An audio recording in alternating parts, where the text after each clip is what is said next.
Hi everyone, this is Dr. Khraizat from Michigan Women's Care, and today we're going to talk about a very important topic, and that's preconceptional care.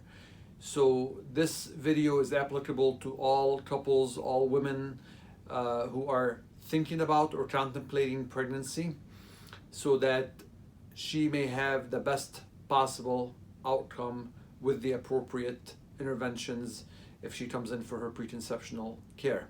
So at Michigan Women's Care, we've been providing excellence in gynecology and obstetrics for over a decade.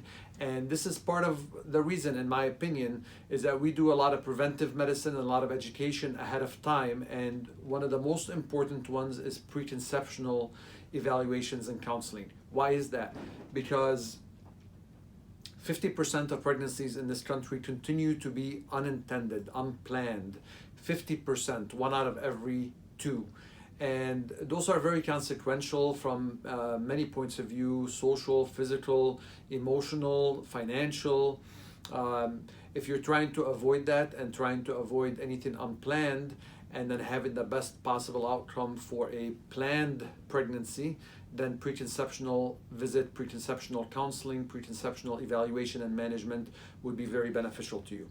So what are the things that we look for? What is a preconceptional visit and a preconceptional consultation?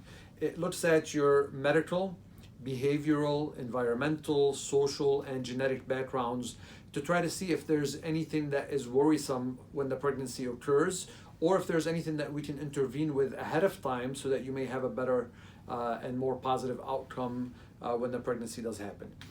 What are we talking about in terms of medical history? Well, chronic medical conditions. We know for a fact that many chronic medical conditions like hypertension, obesity, diabetes, thyroid disorders, arthritis, and others, seizure disorder, do have potentially a problematic outcome on a pregnancy.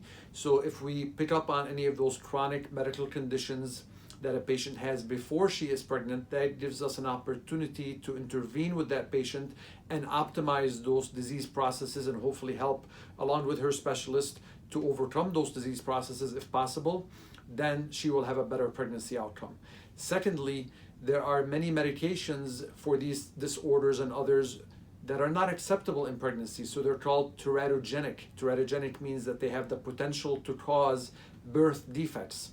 So for example, if you have high cholesterol and you happen to be on one of the cholesterol medications like Zocor or Lipitor, for example, those are not compatible with pregnancy. If you happen to be a diabetic and you're on one of the newer diabetes medications, those may not be compatible with pregnancy. If you have hypertension and you're on one of the ACE inhibitors, that is not compatible with getting pregnant. And it's very important because many patients who don't get preconceptional evaluations and optimization end up finding out that they're pregnant 6 weeks later after they've missed their cycle, and it's already the time for organogenesis, which is development of the organs of the embryo. And if they're still taking that inappropriate medication, then that potentially can cause problems, right? Another one that's very common is Retin-A for skin conditions and acne and so on. That one is not compatible with pregnancy. So part of the medical evaluation is to review your medical history and the medications that you may be on to determine if they are teratogenic or not, and to optimize those medical conditions to make sure that we give you the best chance at a positive outcome. The second option, or the second aspect of preconceptional care, is your own reproductive history. So if you're coming in for a preconceptional visit and you've had multiple miscarriages in the past, or a difficulty with pregnancy, achieving pregnancy in the past, we can try to figure out why. If you've had multiple miscarriages in the past, then we can try to figure out if there's a syndrome that's causing you to have these multiple miscarriages, and try to intervene with certain medications or lifestyle modifications that can help decrease the chance of miscarriage in the future.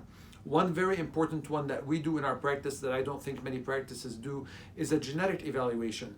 We evaluate all of our patients for genetic disorders, if they agree to it, to see if they happen to be a silent carrier for many disorders, autosomal recessive disorders, for example, such as cystic fibrosis, sickle cell, Fanconi's anemia, hemoglobin abnormalities with thalassemias, for example.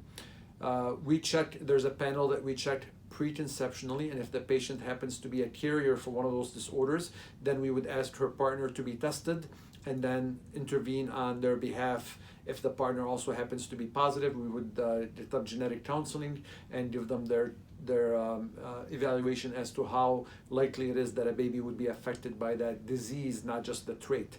That is a very important step that many people miss out on, and we evaluate all of our patients who are willing to do that evaluation. It's a blood test ahead of time before they conceive. We also check to make sure that they are immune to rubella, which is the German measles, and to varicella, which is the chicken pox, because those are nice opportunities to get vaccinated if you happen to be lacking immunity for those potentially very serious disorders if you get them as an adult.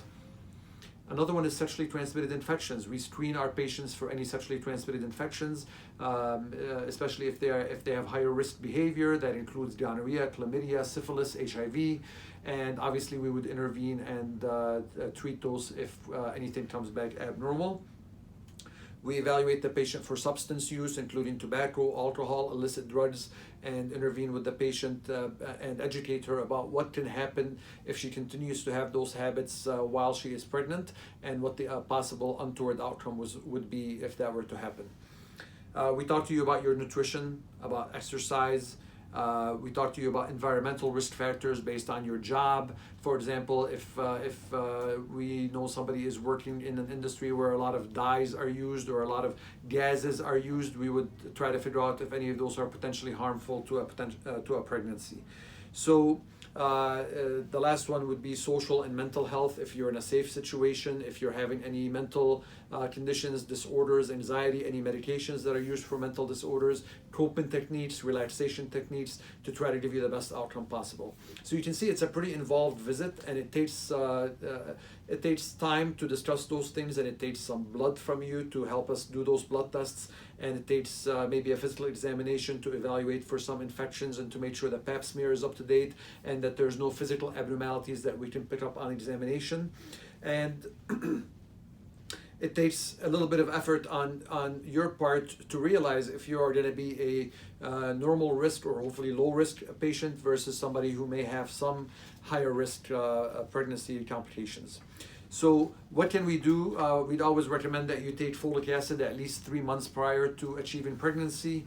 We recommend that you optimize your weight. These are the simple things that any woman can do at any time, even without visiting us in the office.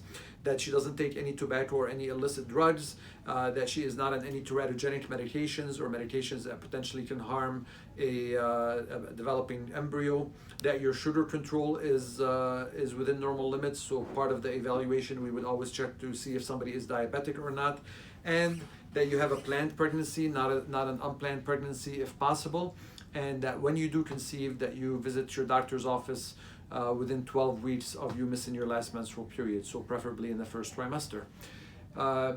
You can hopefully realize that a preconceptional visit is a very important and a very essential part of any woman in her reproductive age range if she is planning or desiring of conception. And with that, we have picked up many higher risk patients who did not know that they were high risk before, and helped to optimize their conditions ahead of time. So those are my recommendations, no matter who you go see as a physician.